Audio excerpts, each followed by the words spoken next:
conteúdo apresentado neste podcast é de total responsabilidade dos seus idealizadores. As opiniões, informações e quaisquer afirmações feitas pelos participantes refletem unicamente suas próprias visões e não representam a opinião, a visão ou a política do projeto Euclides em Foco, da Casa Euclides da Cunha ou de qualquer instituição apoiadora. O projeto e a casa não se responsabilizam pelo conteúdo, ideias ou informações compartilhadas durante a gravação e transmissão deste podcast. O projeto Euclides em Foco é realizado com o apoio da Cimento Nacional, Instituto BAT, Casa Euclides da Cunha, Funarge, Secretaria de Cultura e Economia Criativa e Governo do Estado do Rio de Janeiro, realização Inside Produções. Agradecemos a essas instituições pelo suporte e pela contribuição ao desenvolvimento cultural e criativo da nossa região. Boa tarde, pessoal. Bem-vindo a mais um podcast da casa. Muito tempo que a gente não fazia. Estamos agora aqui com um convidado que é da área de história, então me sinto ainda mais à vontade. Vou passar para ele aí, para ele se apresentar um pouquinho. Fala, João. Boa tarde. Boa tarde, primeiramente. Me chamo João Vitor Botelho. Eu sou escritor, sou professor, historiador e também mexo com música, né? Apesar de não ser a área central, eu sou violonista, contrabaixista também. Hoje eu tô aqui mais para falar de literatura, né? Falar de 2 livros meus, né? Que são livros de poemas, o Ser Verbo Transitivo e Os Nós, que está prestes a sair, né? Estava em pré-venda algumas semanas, mas ainda dá tempo de obter o seu lá, e vai ficar para compra. Mas terá o lançamento da Sociedade Musical Cordeirense, né? O Rafael que chamou, então achei muito incrível a oportunidade. E eu estou aqui para falar de tudo, né? Tudo que atravessa minha escrita, minha formação, minhas outras áreas que eu me dedico. E é isso. Estou aqui para falar sobre tudo isso. Então, é com o Júnior aí agora as perguntas e o diálogo. Beleza, meu amigo. Seja bem-vindo à Casa de Euclides, ao Projeto Euclides em Foco. Sempre que quiser e puder vir aqui, Claro, sinta obrigado. à vontade. Cara, antes da gente chegar na parte de literatura, queria que você falasse um pouquinho da sua história e por que você chegou a fazer faculdade de história, o seu interesse também da psicanálise, da Sim. literatura. Olha, são conjuntos, né, tudo, né? Eu me interesso por história por causa de jogos, né? Eu fui uma criança também muito aficionada. Um tempo parou em videogames e tinha um jogo chamado Medal of Honor, que tinha mais Segunda Guerra, aquilo me interessou, aqueles documentos, aquela coisa, eu parei de jogar. Aí, com o tempo, na adolescência, eu me interesso mais por literatura, né? Eu fico aficionado por livros. Eu tenho uma aula com minha professora de português, e ela lê um livro condensado dos Miseráveis. Eu já com a paixão pela história, pela Revolução Francesa, essas coisas, aquilo tudo se reúne naquela leitura, eu fico, não, o que é isso? Aí eu começo a ler muito, né? E minha paixão também vem da infância, né? Com a obra do Tolkien, Senhor dos Anéis, O Hobbit. Aquilo tudo me encanta, assim, aquela coisa magistral, aquele mundo encantado. E aquilo me faz me inclinar para a literatura. Então, assim, são coisas que uma coisa leva a outra, né? Na vida nada é... A gente vê coisas como bloco compacto separados, mas nada é isso. Tudo é uma influência mútua. E, enfim, foi isso. E a psicanálise foi mais filosofia, né? Leitura de filosofia. A gente atravessa. Também estando em análise, a gente... Geralmente é assim, as pessoas se interessam por isso. E também tem um pouco a ver com, assim, o que está escrito nas obras, sobretudo os contos, né? As obras de contos, os nós, né? Que a gente pode falar mais um pouquinho para frente, como influencia uma coisa ou outra, né? Mas meu interesse por história e literatura vieram mais dessa área da infância mesmo, que é onde desperta as paixões, né? Sim. As paixões, tudo, né, na vida. A gente, acho que a infância ela tem um lado pro desejo assim muito intenso, né? Então comigo não foi diferente, né? Veio da infância, né? Tudo que eu via na infância, literatura, Stephen King também, né? Um escritor norte-americano que fez aquele It, né? Sim. Aquele livro, Carrie a Estranha. Cinema também, o cinema também ajudou bastante, né? Filmes como até o do Stephen King, Confia em Mim. Então, tudo isso é um conjunto de experimentos, de experiências que me fizeram ser hoje escritor, historiador e também, pelo fato de minha mãe ser professora também, acho que teve muita influência, assim, na parte de querer fazer uma licenciatura, né? Embora a gente com dificuldade hoje em dia da educação, mas sempre fiel. Também, considerando a missão dos meus professores, né? Eu acho que isso, acreditar na educação, acho que foi uma escolha, assim. Porque é a influência, né? A gente teve Sim, professor com de certeza. histórias, né? É. Que teve aquele professor, nossa, esse professor é incrível, e que influencia também na adolescência. Então, a escolha foi por aí. Então, em resumo, a escrita na infância, todos aqueles filmes, aqueles livros. Então, isso não está muito diferente, né? Acho que veio tudo da infância ali, das experiências. Você falou do Tolkien, né? Pra É o Senhor dos mim, Anéis, o uma- Hobbit. um, um autor sem. Não, Não sem tem igual. outro igual, não tem. Tem. É, por mais que a gente tenha a J.K. Rowling, Sim. o J.R.R. Martin, eu É, acho que ele não tem como você dizer que os caras são, assim, a continuação dele, né? Se sim, inspiraram nele. sim. O Tolkien, ele remete muito às epopeias, né? As Odisseias, tipo, Homero, né? A Odisseia de Sim. Homero, né? Porque você vê que são hobbits que saem, fazem todo o percurso, aí tem a volta, que, assim, coisa até meio bíblica, né? Se você parar pra pensar, Sim. né? A questão de depois volta, vai pra um lugar, assim, é coisa É. meio de revelação. No Silmarillion ele fala até da Sim, origem do Silmarillion é universo, incrível. a criação dos elfos, depois Sim, como que sim. alguns elfos caem, assim. É uma assim, uma visão de mundo, né? Uma Sim. cosmovisão das coisas, né? Isso é muito interessante. O Tolkien eu vi muitos filmes dele, né? No SBT, eu lembro, passava tarde pra caramba, com corte, mas É, meu pai também, a gente tinha um costume de aos domingos ver, né? Os três, de manhã até a tarde, ver os três assim em seguida. Então aquilo foi maravilhoso para minha criação, enquanto minha formação e criação, né? Como cidadão, primeiramente, como escritor. Enfim, mas essa aula dos Miseráveis com minha professora foi assim um quebra de paradigma, né? Porque eu tinha o quê, 14 anos, aí na cidade que a gente está procurando alguma coisa, sim. então eu lembro que a gente começou a ler uma leitura coletiva em sala de aula que eu acho muito importante. Essa coisa de ler, todos ler, o professor ler e os alunos lerem em comunicação. Então, assim, eu acho muito interessante. O que ela fez é que mudou minha vida. Falo até com ela hoje, que aquela aula. é, Acho que muitos dos meus livros hoje, o Ser Verbo Transitivo de Poemas, que já está publicado, e esse que está prestes a vir, não seriam possíveis sem essa leitura, sem educação. Eu acho que daí a importância visceral da educação, apesar das dificuldades, né? E eu acho que eles têm um dom que eu, como professor, talvez verei ainda se eu tenho. Ah, cara, eu acredito que sim, né? Eu Ah, muito acredito obrigado. que, pelo que eu te conheço, eu acredito que sim. E eu também acredito que isso também é algo que se desenvolve, né? Sim, construção, né? Que você vai se Mas aprimorando. sim, se eu fizer algum aluno acreditar naquilo e gostar, acho que minha missão já está cumprida.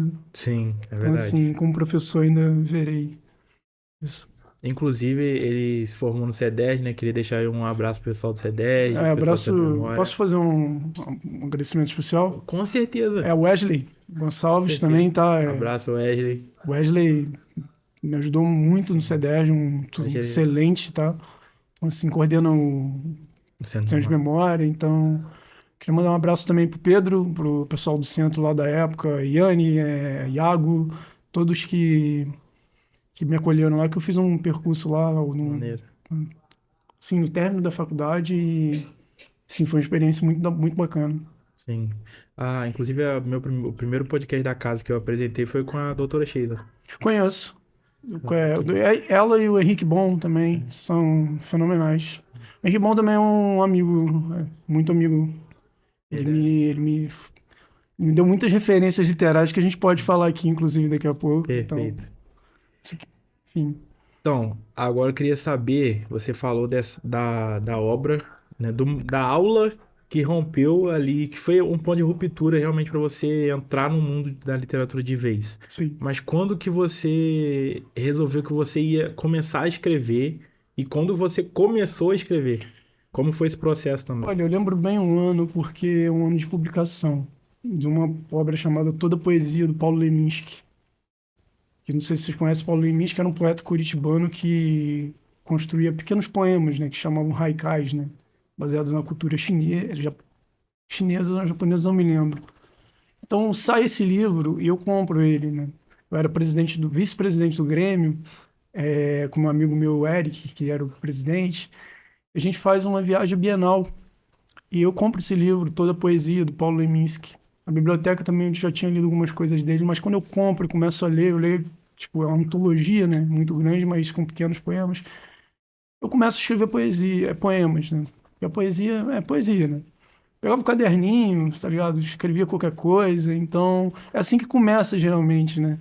Mas essa aula que eu te disse foi mais um despertar da coisa, mas o que me faz escrever, quem me joga para a escrita foi o poeta curitibano Paulo Leminski. Ele, ele é sensacional, para quem não conhece, fica a dica, né, de leitura. E, cara, eu começo a escrever freneticamente. Pegar caneta no computador, então, assim, poemas curtos, né? E a partir de então eu começo a ler muito, né? Para além dos poemas, eu começo a partir dele conhecer autores como Fernando Pessoa, como Vinícius de Moraes, que eu assim, lia, mas não com tanta frequência. Mas qual? A partir do Leminski? Ana Cristina César. É... Tem um que escreve muitas canções pro Titãs, quer dizer, o Titãs pegou muitas canções dele, Torquato Neto, entre outros. Aí tem uns poetas ingleses também, né, norte-americanos, o Walter Whiteman.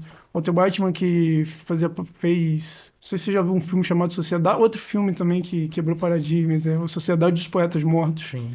Então, assim, o Walter Whiteman, ele tem aquele verso, oh, Captain, my Captain, o capitão, meu capitão, que... Não sei se você já viu esse filme, tem o Robin Williams, então é sensacional. E tudo isso na mesma idade. O problema da memória é que ela não é muito ordenada, mas eu lembro que tudo isso é no mesmo contexto, no mesmo espaço de tempo, e aquilo tudo influenciando minha vida. E eu falo, olha, então é escrita. Aí junto com a história, né, por causa do lance dos Miseráveis, né, com a Revolução Francesa, né? Então, assim, tudo isso no mesmo contexto assim, de encantamento, né? A literatura se torna algo que me encanta muito, né? A poesia, enfim. E isso faz parte da minha vida e eu vejo, assim, que é o caminho. Mas para a escrita foi o Paulo Leminski, assim, um ponto de giro, né? Um ponto de quebra na minha concepção de literatura. Que aí eu começo a escrever de fato, né? Aí tem outros autores também, né? Porque com a poesia, com o poema, foi o Paulo Leminski. Com a prosa, né, foi um escritor argentino chamado Júlio Cortázar, que é, assim, uma referência extrema, assim, para contos. Eu leio um livro dele chamado Bestiário, e aquilo me lança... Eu leio um conto chamado Casa Tomada, que tipo assim, são a casa com irmãos, dois irmãos que eles falam, essa parte da casa tá tomada, até eles saírem da casa. E a casa tá totalmente tomada. Aquilo é um conto relativamente curto. Eu falo, nossa, que capacidade de criar estupor, né? Assim, desconcerto. E eu me lanço na prosa também, porque eu já vinha dos poemas, né? Mas a prosa mesmo foi Júlio Cortázar, um escritor argentino. Aí junto com ele veio o Jorge Luis Borges, Ernesto Sábato, né? Que não é propriamente um contista, mas é um romancista, mas que mudou também a minha vida. Então, assim, os argentinos ali, infelizmente, mas também brasileiros, né? O Machado de Assis, né? Vou ter que lembrar de novo da minha professora de português e literatura, Maria Goretti, queria mandar um salve para ela, porque ela passa um conto do Machado de Assis, A Igreja do Diabo, também é muito, assim, me desconcertou muito, né? E também O Espelho do Machado de Assis. Então, assim, são um conjunto de referências que eu penso assim, não dá, a gente tenta aqui, né, fazer uma sequência linear das coisas, mas a gente cada hora passa alguma coisa, enfim. Mas se for botar dois autores que fizeram com que eu me guiasse para a escrita, seria o Paulo Leminski e o Júlio Cortázar, que esses foram, assim, quebra mesmo de paradigma para mim, de uma sequência de vida, enfim. Então, é isso. Acho que, os autores que me fizeram escrever Paulo Leminski e Júlio Cortázar. Tá. Um brasileiro e um argentino. Então, assim, Bem provável, bem né? provável, né? Queria saber, que você falou da psicanálise, agora eu queria saber como que a psicanálise entrou, né, no meio disso tudo e como que ela influencia também a literatura, né, além da Nossa, história. cara, isso aí dariam incontáveis horas, mas eu diria que a associação livre, né? O Júlio Cortázar, ele escreve por essa questão do fluxo de consciência. Então, essa área do ramo do conhecimento, né? A psicanálise me influencia no sentido da minha escrita. Que eu não tenho uma fórmula pronta para escrever. Eu escrevo e deixo guiar livremente a minha escrita. É um fluxo de consciência que eles chamam, né? Eu não tenho, tipo assim, eu imaginei que a história começa aqui, tem um desenvolvimento aqui e termina aqui. Não, eu escrevo. Você E vai escrevendo. partir, tipo, um improviso.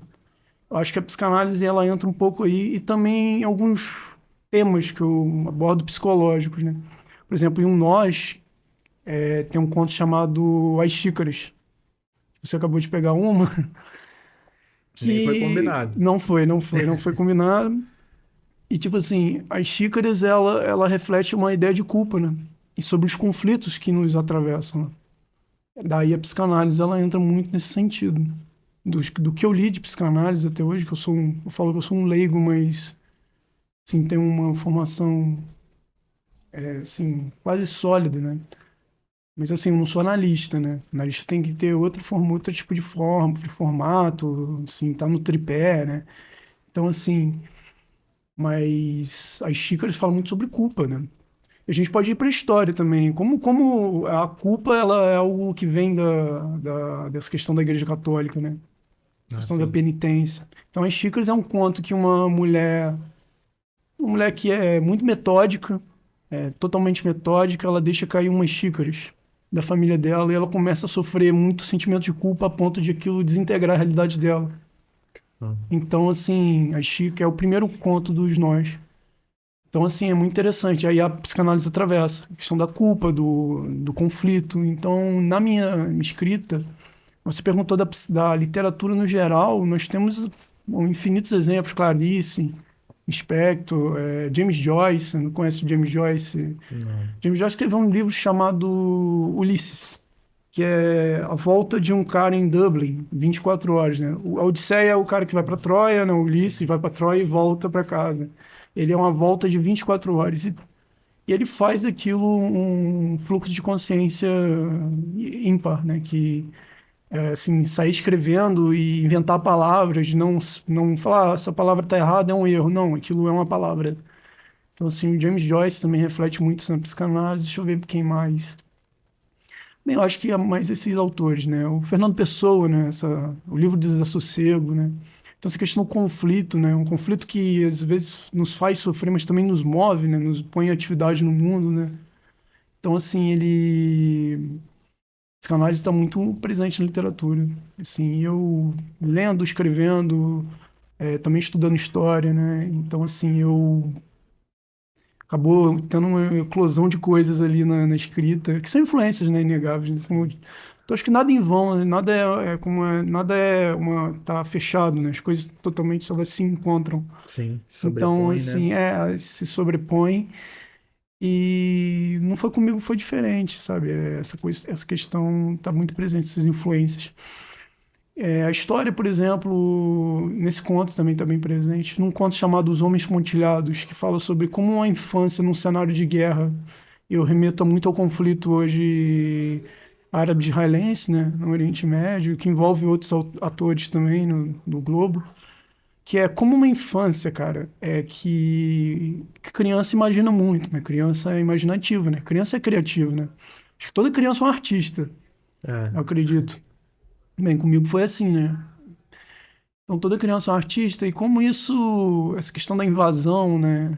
Como as coisas, isso sim. interfere na criação da infância da criança.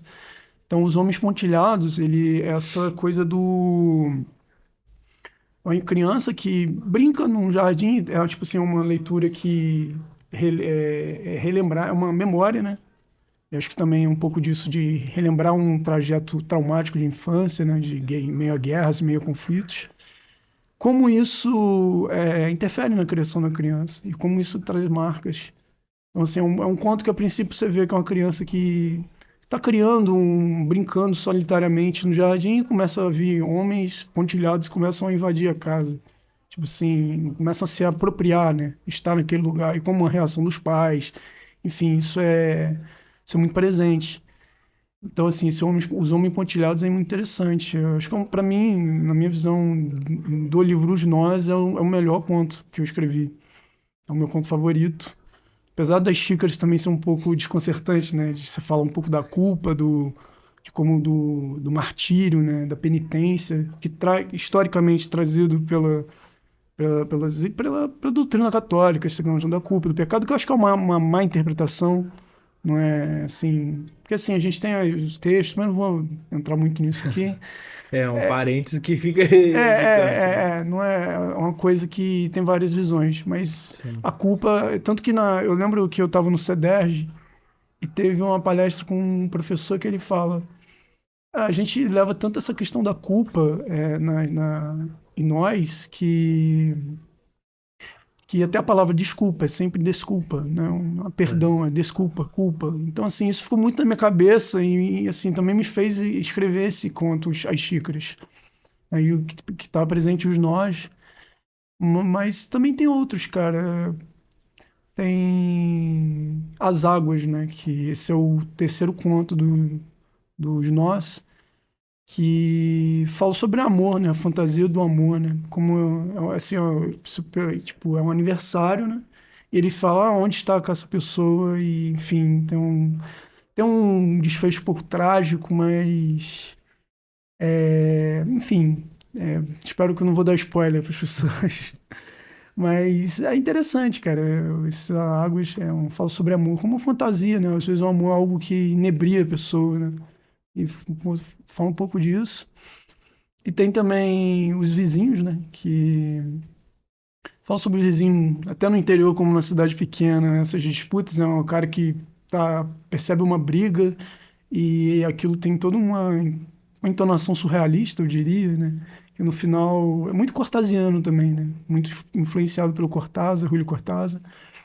E aquilo, assim, é muito interessante, é bem, bem desconcertante também o final. E o último, eu tenho uma influência muito grande das leituras que eu fazia na biblioteca do CIEP.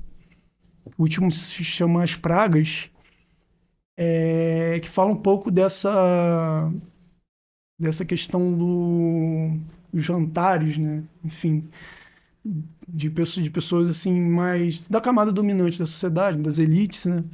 E como aquilo tem um cenário trágico também, tipo, você deve estar pensando, pô, é um livro bem trágico. Eu acho que ele foi concebido num cenário um pouco trágico, né? Que foi a pandemia, né? Todos os contos ali, eles são presentes nesse contexto de pandemia, então é um livro que tem um pouco dessa carga do que é histórico, do que a gente do que estávamos passando, né? Então, assim, muito tenso você pensar que como uma história, né? A época, ela determina o que a gente escreve, mesmo que inconscientemente, né? A gente tava falando sobre o Euclides, né? Sim, Acervo. sim, sim. E, enfim, o livro tem esses 5 contos e eu tenho também um livro de poesia, de poema, que é mais suave, né? Ser Verbo Transitivo, eu lancei ele em 2025, né, pela Amazon, né? Ele tá presente só na Amazon, só tem versão e-book. Eu até tava pensando em jogar ele pro livro físico, mas eu acho que, como é um livro curto, eu acho que enfim, ele tem que se manter no e-book. E o Ser Verbo Transitivo, ele trabalha essa ideia de transitividade, né? Por exemplo, ser, tipo, eu sou. A ideia, como concebi esse livro? Eu sou. Eu sou alguma coisa. Nesse Sim. presente dado, eu sou isso. Tem línguas que o eu sou pode ser eu estou também, né? O próprio inglês. o próprio inglês, francês também.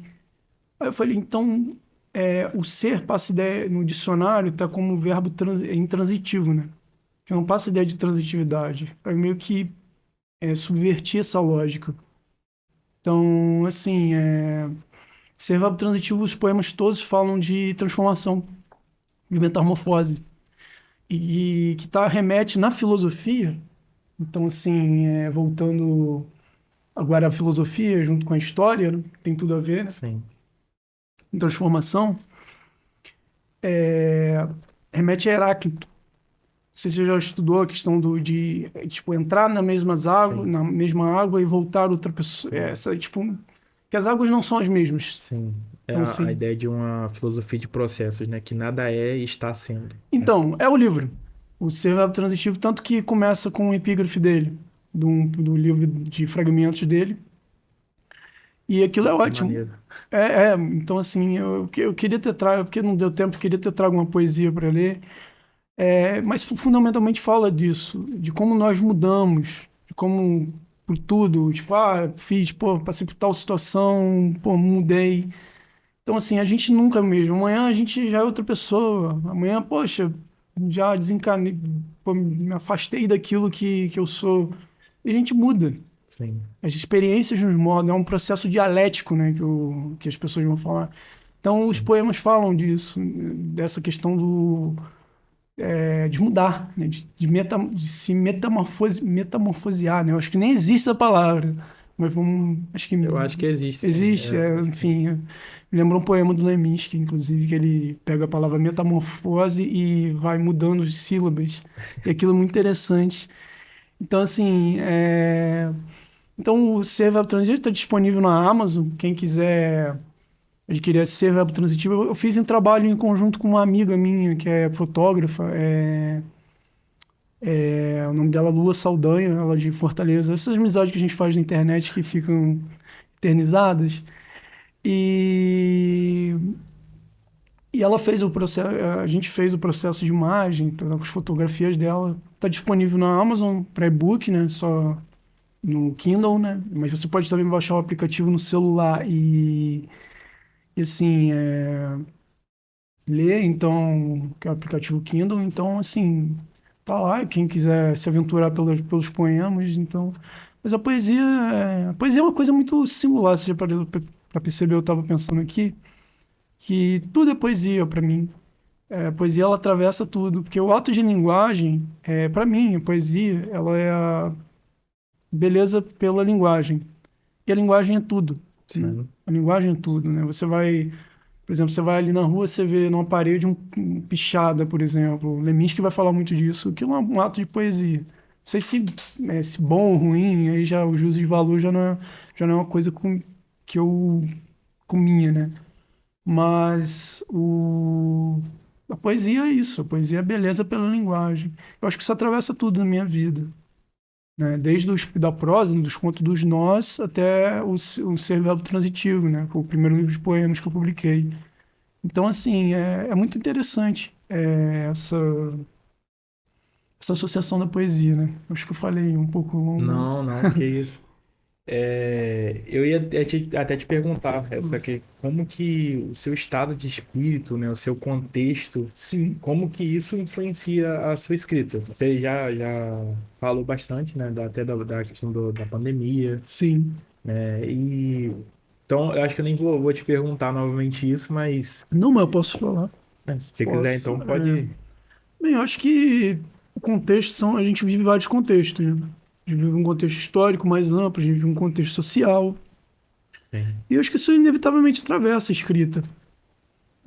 Por exemplo, a gente para imaginar, a minha escrita é muito diferente daquela escritora que o Quarto Despejo.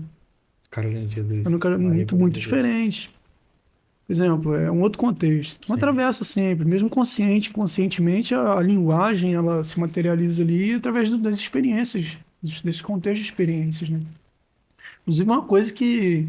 Quais espaços, né? Isso que nos coloca uma questão, né? Quais espaços florescem a literatura e quais outros não florescem a literatura? Isso aí diz respeito à desigualdade, né? sim. Eu acho que onde a literatura chega. Eu já me parei para perguntar se minha literatura tem algum, que assim, tem um sentido político, né? Alguns contos dos nós. Mas eu fico pensando até que ponto minha literatura é um instrumento de transformação social, sabe? Até que ponto para quem está chegando minha literatura? Você entende? Sim, Então, até que ponto tem uma dimensão, até que ponto minha literatura vai transformar as pessoas, a sociedade, entendeu? sim. Então, assim, também a educação, né? Que está um pouco atrelado à educação, porque, assim, eu vejo constantemente esforços pedagógicos, esforços do dia a dia, sobretudo na educação pública, para fazer com que os alunos mudem sua percepção de mundo, assim, de história, de sociedade, de matéria, enfim, incluindo até as exatas. Mas até que ponto isso está sendo, no Brasil, tá? Pegando o contexto brasileiro, até que ponto isso está impulsionando transformação? Então, assim, é muito interessante pensar isso, e com cuidado também, né? Que realmente eu não sei se o espectador está vendo uma entonação pessimista da minha parte, mas eu guardo um pouco de esperança no fundo das coisas, no fundo de tudo, na literatura. Mas na literatura especificamente, eu me pergunto muito, até a quem vai chegar a quem vai chegar o que eu escrevo, o que vai ser transformado, que a gente tem a questão do analfabetismo funcional no Brasil. Sim. Então, sim, são questões que atravessam muito, entendeu? Então, acredito que, enfim, são questões pertinentes ao contexto, que você falou do contexto, e sobre desigualdade, né, que a gente está falando, né? Sim. Porque que espaços de experiência a literatura contempla? Eu acho que hoje está tendo esforços muito fortes nesse sentido. A gente tem o Giovanni Martins, que fala sobre literatura periférica, que ele é produto, sabe, dessa literatura mais marginal, né? Os meus contos, eles não atravessam muito a marginalidade, mas a gente tem o próprio retorno, né, do Quarto de Despejo, Sim. acho muito interessante também. Tem a Conceição Evaristo também. Conceição Evaristo, perfeito, obrigado por lembrar, realmente. Então, a gente está tendo um esforço nesse sentido, mas eu acho que sim, a dimensão política de transformação do que é social, né, da desigualdade, eu acho que, enfim, a literatura a gente tem muito a trabalhar ainda. Eu me coloco nisso porque, como escritor, eu acho que também é uma tarefa que eu tenho que levar mais a fundo a pensar e a questionar sempre, né? Porque a gente está falando sobre desigualdade, né? A gente está falando sobre pessoas que têm um testemunho, pessoas que falam e pessoas que não falam. Então, acho muito importante isso. Cara, é extremamente pertinente, né, o que você falou. A gente, aqui da Casa de Euclides da Cunha, junto com os outros museus da FUNAR, a gente aderiu ao Pacto Museus Antirracistas. Não sei se você chegou a ver alguma Não coisa. sabia. Parabéns. A gente aderiu, né? E o questionamento é exatamente esse: quem tem acesso à memória e quem não tem acesso à memória, e quem tem acesso à cultura e quem não tem acesso à Acesso à cultura. cultura. E o que que é ou não cultura? Quais culturas que a gente. Sim. Aí a gente vai para uma. A cultura é tudo que floresce, ao meu ver. Cultura é tudo que. Pegando as culturas, assim, um termo econômico, né? Quais culturas foram. Você está estudando história, você deve ver um pouco disso. Quais culturas foram cultivadas no início da civilização, ou da civilização, né? Então, assim, cultura é tudo que floresce, né? Não tem um juízo de valor, cultura, Sim, autocultura, baixa cultura, não. sim. Isso provém de uma construção histórica racista, né? Sim, com certeza. Na víscera e ainda se perpetua, tá? Com Quantas certeza. vezes você já ouviu falar, fulano não tem cultura, É. sabe? Então, não. Cultura melhor, cultura pior. Pois é. Então, assim, fico me perguntando, pô, a gente tá, desculpa, 2026 e ainda com essas ideias. Então aí a gente pensa até a formação histórica do Brasil, enquanto ela é conservadora, né? Sim. Então, assim, até que ponto progredimos, né? Nós começamos a conversar ali, né? A questão, até que ponto nós estamos progredindo? Até que ponto nós estamos nos transformando? Então, pensando como historiador, escritor, professor, isso me deixa muito... Cara, até que ponto a gente está progredindo e mudando? Então, assim, a resposta... Mas tem esforço, né? A casa aqui, o museu, para a região aqui, a gente também estava conversando sobre desintegração regional, né? Sim. Que acho que a gente começou a falar sobre isso ali, e que bom que a gente pode trazer para cá, né?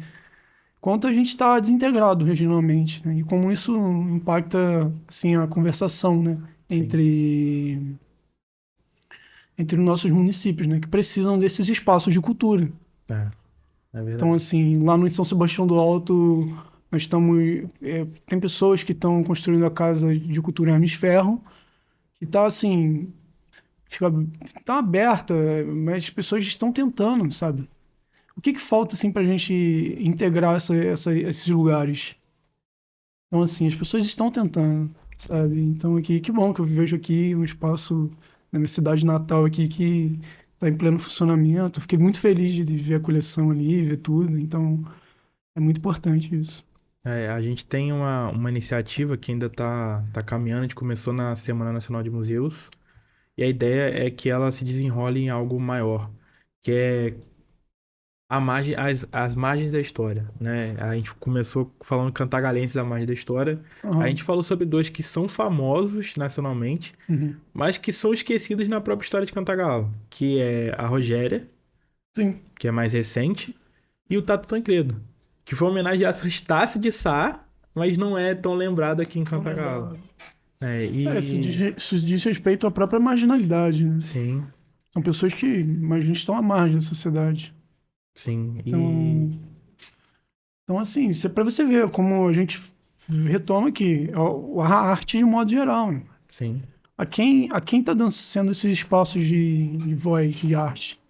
Então, assim, é algo a se pensar e é muito difícil, não é uma tarefa fácil, não mesmo. não mesmo. Mudando agora um pouco de assunto, queria Sim, saber sobre a sua nova obra, né, que os nós, você está lançando. sim. Como que ainda dá para comprar? Ah, sim, é pela editora Minimalismos, né? O link tá na minha bio, né? No meu Instagram, mas eu posso deixar aqui disponível para vocês. Ainda tá para comprar. Ele tá em processo de... O miolo vai ser aprovado, né? A diagramação, e vai para gráfica. Aí terá um evento de lançamento na Sociedade Musical de Cordeiro, então, assim, o próprio Rafael Montechiari me chamou, então... Eu, inclusive, mandar um alô para ele, o pessoal da sociedade toda. Um Então, abraço, assim, pessoal da sociedade. que é também um projeto incrível lá que eles estão coordenando Sim. ali dentro. Então assim, ele vai ser lançado, enfim, vai ter uma lista de lançamento, de adesões, né? Quem quiser obter o livro, eu faço uma lista, tem esse repasse integral, mas são questões, com o tempo a gente resolve. E vai ter esse lançamento. Os nós, cara, como eu disse um pouco dos nós aqui, Sim. falando desses contos, né, que reflete uma visão, é um livro muito pesado, assim, mas que acho que a literatura exige um pouco de peso. Literatura, ela exige falar, às vezes, do real. Sim. A poesia, é incrível que a poesia, eu já penso muito nisso. A poesia é beleza pela linguagem, mas até que ponto só fala de beleza, falamos de beleza? Poesia, ela tem uma carga pesada também. O que é poesia, né? Que a gente fala. A poesia, para mim, construção pela linguagem, não apenas uma beleza, né? Falar, olha que bonito, né? Você pegar um quadro como quadro de Michelangelo, sei lá, a Mona Lisa, que bonito. Mas aquilo, aí você pega o Edvard Munch, né? O Grito. Aquilo é espantoso, não é belo, sabe? Então, assim, a poesia é indecifrável. A tragédia também é poética, né? A tragédia também é poética. E esse livro é um pouco trágico, né? Porque fala de conflito, né? Conflito interno, externo. Então, assim, ele...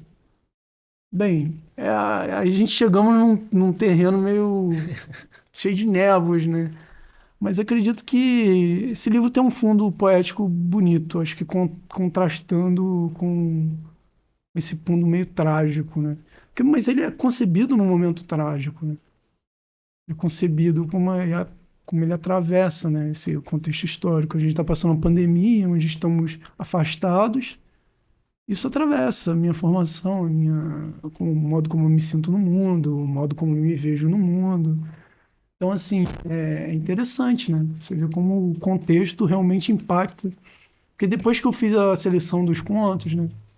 Porque assim, João, foi uma obra também, pô, conscientemente elaborada. Não. Eu peguei os contos e falei, não, tem uma coesão entre esses. Existe uma coesão. Eles falam como você disse, uma visão trágica da poética, né? Que eu acho que a história da literatura tem a visão trágica da poética. Mas aí eu falei, não, tem um texto. Seria um título um pouco pesado. Eu falei, não vou falar sobre isso. Ficou assim, pô, será um título pesado? Será um título muito pesado? Aí veio os nós, que eu estava numa viagem, estava escrevendo uma poesia, né? Eu de vez em quando, na casa de um amigo meu, escrevendo, aí os nós, falando de nós. Eu pensei, não, eu tô falando de nós ou de nós, você entendeu? Sim. Aí os nós mesmos, entendeu?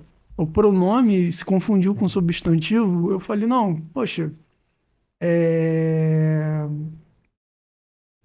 vai ser o título. Porque fala dos nós, né? Como um contexto histórico reforça a confusão, nossa confusão perante ele. Então os nós falam sobre isso, sobre nós mesmos. Incrível. Não, Sobre os nós e sobre nós. sobre nós. Os nós que somos nós mesmos, entendeu? Então, assim, eu peguei uma releitura do que os nós, Sim. entendeu? Então, assim, eu falei, nossa, eu tava escrevendo um poema, né? Assim, os nós, não sei o quê. Eu falei, não, era um poema, assim, muito íntimo até, mas eu falei, não, é o título. Esse vai ser o título. Então, aí foi os nós. Cara, muito bom.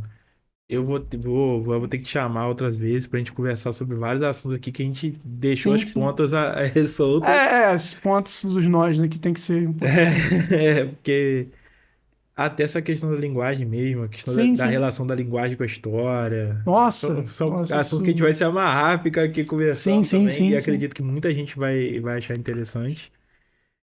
Mas infelizmente a gente não tem tempo para falar sobre tudo que a gente queria. Não, tudo claro, tudo bem. Já encaminhando para a gente encerrar, Uhum. eu queria que você deixasse dicas de obras, né, 2 livros pelo menos, 2 livros e explicasse por que você indica ele para qualquer pessoa para qualquer que estiver pessoa. ouvindo a gente agora. Nossa, cara, eu vou ter que falar dos meus dos romances mais. Na verdade, eu vou falar de um conto, um livro de contos e um romance. Pode ser? Sim. Primeiro, eu indicaria para as pessoas, para o público, é... Bestiário, do Júlio Cortázar. Pode ser 2 mesmo? Pode ter mais um, não? Pode, pode, Tá, pode. tudo bem, tudo bem. Só para. Bem, o Bestiário, por ser contos que refletem um pouco essa questão de uma escrita que o leitor ele não é alguém passivo. O leitor é alguém ativo que participa na construção daquelas obras, daqueles contos. Então, Bestiário, do Júlio Cortázar, escritor argentino. Em segundo, eu vou falar sobre Tumas e Heróis, do Ernesto Sábato, também argentino, que é um livro bem caótico, que fala sobre. Primeiro, é um livro que fala sobre a história da Argentina, fala sobre, enfim, tudo, mas fala sobre um relacionamento conturbado e que por trás daquilo há algo mais ainda perturbador, né? E por último, eu vou recomendar A Lavoura Arcaica, do Raduan Assar. Vou até por estar no interior, é um livro brasileiro. E, sim, também é um pouco trágico, né? Mas reflete um pouco dessa questão da lavoura, né? Como alguém fala sobre sua confusão através da linguagem do seu dia a dia, da lavoura, assim, da tensão, enfim. Usando, por exemplo, vou falar do meu distúrbio, vou falar da árvore, vou falar da raiz, vou falar do chão, da linguagem, dos mecanismos que meu pai e minha família usam na lavoura. Então, Lavoura Arcaica tem até um filme que se também interessarem, muito bom. Então, só esses três. Eu acho que são livros que eu indicaria para as pessoas, que são ótimos. E se você tivesse que indicar um filme e uma música, quais Bom, um seriam? filme e uma música. Cara, um filme. Nossa, é uma tarefa complicada essa. É, um filme. Um filme. Bando à Parte, do Jean Godin, um diretor francês, que é um filme muito bonito, que fala sobre um triângulo amoroso e, tipo assim, o filme basicamente é sobre dois caras, sobre, assim, lá são ladrões, né, tipo, são pessoas à margem na França, uma atriz excelente, Ana Karina, que, enfim, eles são apaixonados por esse triângulo e tem a concepção de tragédia mesmo da dramaturgia, né? Que começa como algo muito eloquente, né? Uma festa e termina na tragédia. Mas Mão à Parte, que para mim é incrível, um filme incrível. E uma música, é... cara, uma música... Bem, cara, eu gosto muito de jazz, né? Não tem muito a ver com o que eu falei, mas acho que Enquanto Houver Sol, do Titãs, acho que reforça um pouco desse cenário que a gente falou de coisas tão pesadas, mas aí reforça Enquanto Houver Sol, pode ter um pouco de esperança e vamos guiar aí. A gente falou de tanto de exclusão, de marginalização, de não ter voz. Falei um pouco das minhas obras que não refletem muito isso, mas eu achei pertinente trazer um pouco dessas reflexões. Sim, com certeza. Então, Enquanto Houver Sol, do Titãs. Foi muito bom. Gente, queria agradecer a audiência, queria agradecer a Casa Euclides da Cunha, Funarge, Projeto Euclides em Foco. E queria agradecer também ao nosso convidado por Eu que ter vindo. agradeço. E queria que você deixasse suas redes sociais aí, cara. Minha rede social é Botelho_98. Eu sempre posto uma poesia também lá, meu trabalho, tá? Poemas. Tem trechos do livro Os Nós lá na rede social. Eu uso somente essa, Botelho_98. Tem o blog, né, Quadro Negro, que também tem as resenhas críticas de filmes, de livros. Também está lá em anexo, na bio, né, na biografia. Enfim, o Quadro Negro seria outro assunto também muito bom, mas o tempo que realmente esgotou. Mas é isso, Botelho_98, espero seguidores e, enfim, é isso. Obrigado, meu amigo. Obrigado a você. Gente, muito obrigado. Até a próxima. Até a Não esqueça próxima. de deixar o like e se inscrever no canal.